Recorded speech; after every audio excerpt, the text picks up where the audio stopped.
बेसरम भेट द्यायचंय कार्यालयाचे कोण वयस असतील तर बोलवा म्हणाले.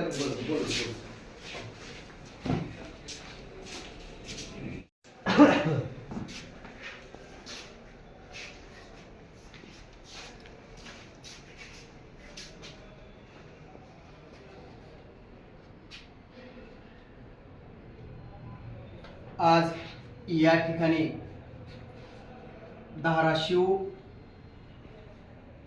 शहरातील मध्यवर्ती प्रशासकीय इमारत मधील जिल्हा अधीक्षक कृषी अधिकारी यांच्या कार्यालयात आपण आहोत.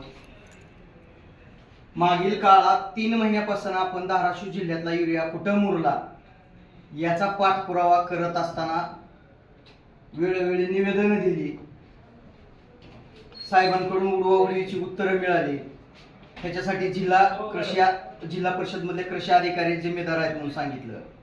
त्यांच्याकडे गेल्यानंतर ते सांगतात की त्याच्यावर नियंत्रण तालुका गुन्हे नियंत्रकाचा असून त्याच्यावर कार्यवाही दुकानदारावर करायची असेल तर तालुका गुन्हे नियंत्रक करतात आणि तालुका गुन्हे नियंत्रकावर कार्यवाही करायची असेल तर जिल्हा अधीक्षक कृषी अधिकारी करतात. साहेबांना मी यापूर्वी निवेदन दिलं होतं की धाराशिव जिल्ह्यातल्या आटीच्या आटी तालुक्यातील तालुका गुन्हे नियंत्रक कशा प्रकारे कार्यप्रणाली सांभाळतात आणि ते दुकानदार जर दोषी असतील तर दुकानदारावर कार्यवाही करायला लावा. परंतु माझ्या माहितीनुसार धाराशिव जिल्ह्यातला एकही दुकानदार दोषी नाही. शासनाला खोटी माहिती सांगणारे तालुका गुन्हे नियंत्रक अधिकारी दोषी आहेत. हे मी यांच्या निदर्शनास पण आणून दिलं आणि त्यांना कार्यवाही करा म्हणून सांगितलं होतं. त्यांच्याकडून एकाही तालुका गुन्हे नियंत्रकावर कार्यवाही झाली नाही. तालुक्यातल्या आटीच्या आटी गुन्हे नियंत्रक दुकानं तपासायला जातात आणि त्या ठिकाणी जाऊन ते चक्क भ्रष्टाचार करतात. असं मी यांना लेखी निवेदन सुद्धा दिलेलं आहे.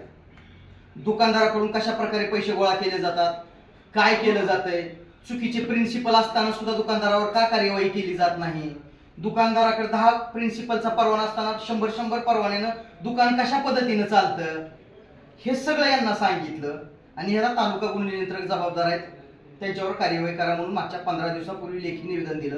15 दिवसात त्यांच्याकडून कार्यवाही झाली नाही. याचा अर्थ तालुका गुन्हे नियंत्रकाबरोबर स्वतः जिल्हा कृषी अधीक्षक सुद्धा त्या भ्रष्टाचारात बरबटलेले आहेत आणि याचाच जाहीर निषेध म्हणून आज आम्ही यांना निवेदन दिलं होतं. यांनी थांबणं क्रमप्राप्त होतं.